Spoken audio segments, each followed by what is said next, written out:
Hello दोस्तों, स्वागत है मेरे यूट्यूब चैनल शुभ की कहानी में और आशा करता हूँ मेरे सभी भाई बहन ठीक हो गए। तो दोस्तों आज की कहानी हम स्टार्ट करते हैं। दिल्ली के तिलक नगर इलाके में एक गणेश नगर इलाका पड़ता है। 1 दिसंबर को एक ऐसी वारदात घटी दोस्तों, जिससे पूरा तिलक नगर का दिल दहल उठा था। जब पुलिस वालों ने घर का दरवाजा खोला तो एक महिला का शव मिला उनको बेड पे। उस औरत की हाथ की उंगलियां कटी हुई थी, जबड़ा टूटा हुआ था और शरीर पे बहुत सारे घाव थे और उस औरत के पास एक चॉपर पड़ा हुआ था। तो ये घटना देख के सारे तिलक नगर का दिल दहल उठा था दोस्तों।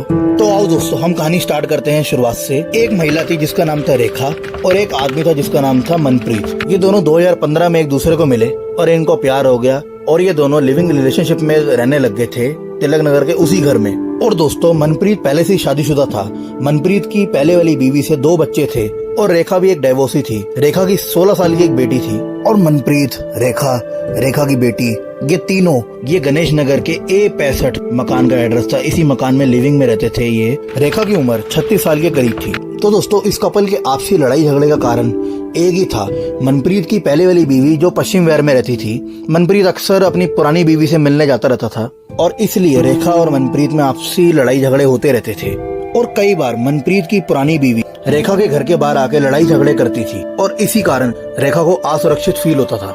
और इसी कारण मनप्रीत परेशान हो गया था काफी कि मैं एक बीवी की लड़ाई झगड़ा सुलझाऊं, कभी दूसरी बीवी को सुलझाऊं। और एक दिन ऐसा आया दोस्तों, मनप्रीत ने रेखा की बेटी को खाने में नींद की गोली डालकर उसको सुला डाला रात को। और अगले दिन जब रेखा की बेटी सुबह उठी, उसने बोला कि पापा मम्मी कहाँ पर है, तो मनप्रीत ने जवाब दिया कि रेखा बाजार में गई है। तो दोस्तों रेखा की बेटी का कुछ शक हुआ, उसने अपने रिश्तेदारों को कॉल करा, रिश्तेदारों को सारी बातें बताई कि ऐसे ऐसे मेरी मम्मी नहीं है, मेरे पापा ने बताया बाहर गई है। तो दोस्तों रिश्तेदारों ने पुलिस में कंप्लेंट करी कि ऐसे ऐसे रेखा लापता है और मनप्रीत बता रहा है कि वो बाजार गई है। तो पुलिस वाले कंप्लेंट सुनने के बाद गणेश नगर के उसी फ्लैट के बाहर आ गए और उस फ्लैट पे दोस्तों ताला लगा हुआ था। तो पुलिस वालों ने ताला तोड़कर जैसे अंदर घुसे और उन्होंने देखा बेड पर रेखा का शव पड़ा हुआ था, जिसकी एक उंगली कटी हुई थी और जबड़ा टूटा हुआ था और शरीर पे कई सारे घाव थे और रेखा के शव के पास एक चॉपर मिला था। तो दोस्तों फिर पुलिस वालों ने मनप्रीत की तफ्तीश शुरू करी कि मनप्रीत कहाँ पर है। तो दोस्तों रेखा का मर्डर करने के बाद पंजाब के पटियाला में अलीपुर शहर में भाग गया था, जहाँ पुलिस वालों ने उसको 12 घंटे के अंदर अरेस्ट कर लिया।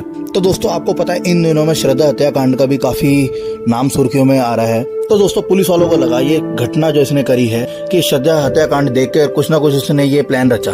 तो दोस्तों मनप्रीत को पकड़ने के बाद पुलिस वालों ने अपनी पूछताछ जारी करी, जहां सामने आया मनप्रीत पर बहुत सारे आपराधिक मामले थाने में दर्ज थे और मनप्रीत के पापा अमेरिका में रहते थे। तो दोस्तों ये कहानी तो सीधी आपको पता है, मैंने बताया आपको ऐसे मर्डर हुआ और ये बंदा पकड़ा गया। तो दोस्तों इस कहानी का एंड यहीं पर ही होता है। तो दोस्तों आपको वीडियो कैसी लगी प्लीज कमेंट बॉक्स में जरूर बताइएगा और प्लीज मेरे चैनल को लाइक करें, सब्सक्राइब करें, शेयर करना ना भूले।